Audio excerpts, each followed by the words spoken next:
The heart of the crisis is that we have a fleet of coal-fired power stations that is old, that has been poorly maintained, and that is the subject of significant criminal activity. The theft of coal, it was well documented. We recently had 2 arrests at Kendal Power Station.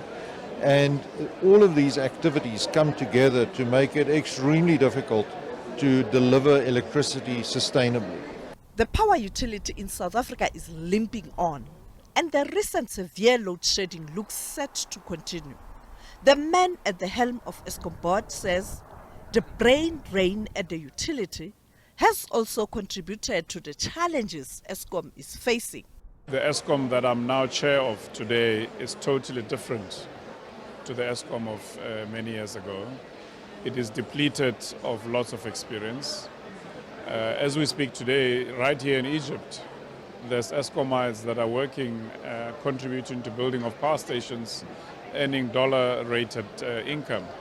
Across from the shores of Egypt, there's Iran, there's Iraq, that are also building. So firstly, power station repurposings and new builds are a global phenomenon. And South Africa is a fertile poaching ground of experienced technical talent that the rest of the world seeks. On Tuesday next week, the task team will share more information on what must be done to address Eskom's problems. We have a task team that we've put together on the board, comprising a committee of the board called the Business Operational Performance Committee, alongside with other board committees that are, as I speak to you now, meeting and looking at presenting proposals to the next sitting of the board on the 29th of November. So we are hard at work making sure that we get into the belly of the engine room to really come back with those much needed answers of trying to emerge with a route map whereby we can later, in a few weeks or months, be able to say this is the route map that we see. We're going to have to articulate that in consultation with our shareholder and in consultation with our policy ministry. Makwana has admitted that the excessive load shedding will have a negative impact on the economy of South Africa.